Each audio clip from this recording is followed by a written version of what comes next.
What's going on, everybody? It's Spicy. So you see that title, right? Michael Avenatti has been found guilty in Nike case. And yes, I'm happy, but let me say this. I don't even want to rejoice in the fact that he's going to be held accountable that much in that case. I don't rejoice in anybody going behind bars for decades, even if they wish the worst. Like, I don't want to be in that predicament. That has got to be a very hard predicament. But we make our beds, we lie in it, you know. And he was one of the main ones rejoicing when it came to cows. He was the main one hoping that he would rot. You can't wish things like that on people and think that 4 other wishes are going to be made back to you. So yeah, you only got what you wished on somebody else. Everything about this was dirty. Even Michael Avenatti said it. Don't forget, he said 90% of the R. Kelly case is BS.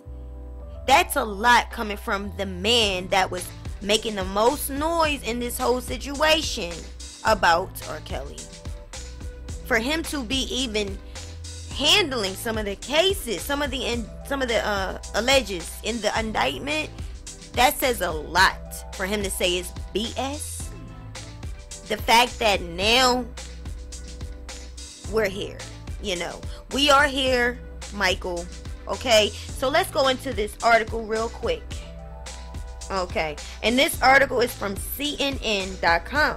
Michael Avenatti is found guilty on all 3 counts he was facing, according to a decision by a jury in a federal court in New York on Friday. Prosecutors said the lawyer threatened to publicly accuse athletic apparel maker Nike of illicitly paying amateur basketball player unless the company paid him millions of dollars. The government said Avenatti also betrayed his client, a youth basketball coach who made the allegations against Nike, by advocating for money for himself instead of the client.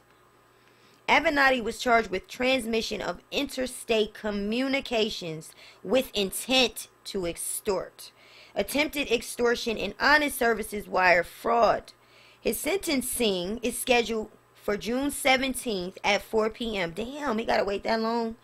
Although the date could change, according to the judge, Avenatti made the sign of the cross prior to the verdict being read, stared at the jury, and looked down at the table. He told the lawyers, "Great job, you guys," and hugged one of them as he was led away to a I can't read right now, to a back room, okay? He was not handcuffed.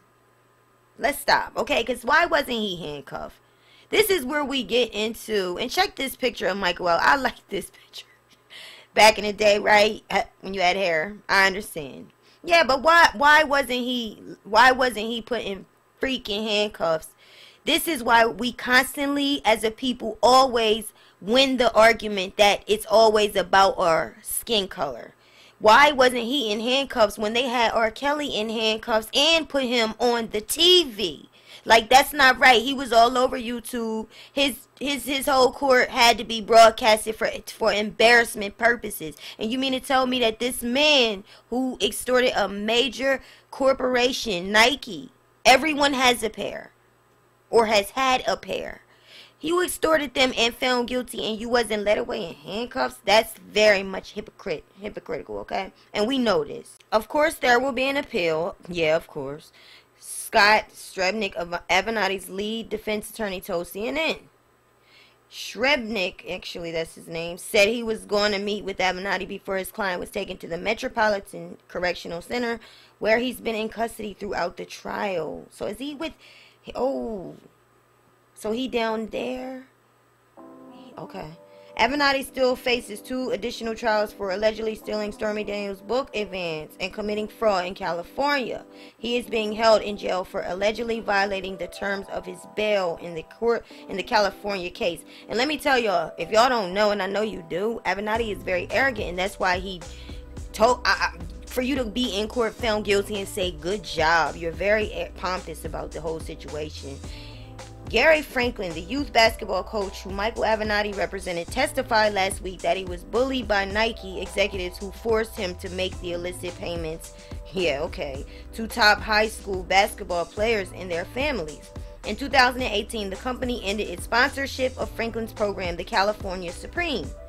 Franklin said he wanted Avenatti to get Nike to renew his team's sponsorship and get 2 Nike executives fired. Avenatti was in crushing debt at the time and wanted to use Franklin's case to make money, prosecutors said. The high-powered attorney saw Franklin as a meal ticket, they argued. So yeah, that's that, okay? So, arrogance, if we don't know anything, learn this. The pride falls hard. The pride, they grow, and they fall the hardest. This is one down, and he has a lot to go. Like they said, he is facing the California wire fraud. The man has a case with a man that was handicapped. We remember, and also tax evasion. This man has a lot of indictments that he's facing. Again, the question still remains unanswered. Why does he not go away with handcuffs? Like I'm over the double standards and all this unfair behavior. The problem, I think, and this is me thinking, they don't got that much on R. Kelly. They don't.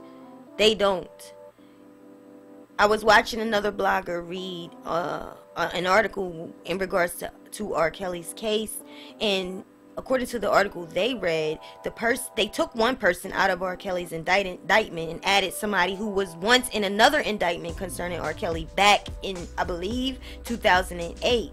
They took her off the stand back then because her testimony was shady and faulty. So why would they put her back on the stand today? I'm in agreement with that blogger. I don't think they have anything really substantial on R. Kelly. They might have some things, but I really look, it does not look good as far as what they are accusing him of. If you had all this evidence and you carried this thing on for 2 years, why are you still struggling? You had to take somebody out of the indictment. That's definitely a red flag for that side. But for R. Kelly's side, it looks like they are just magnifying everything and exaggerating. And I don't think half of this stuff, like Michael said, 90% of it is bullshit.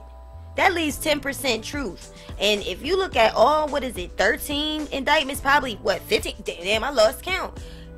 Like a good 10% of that can be true.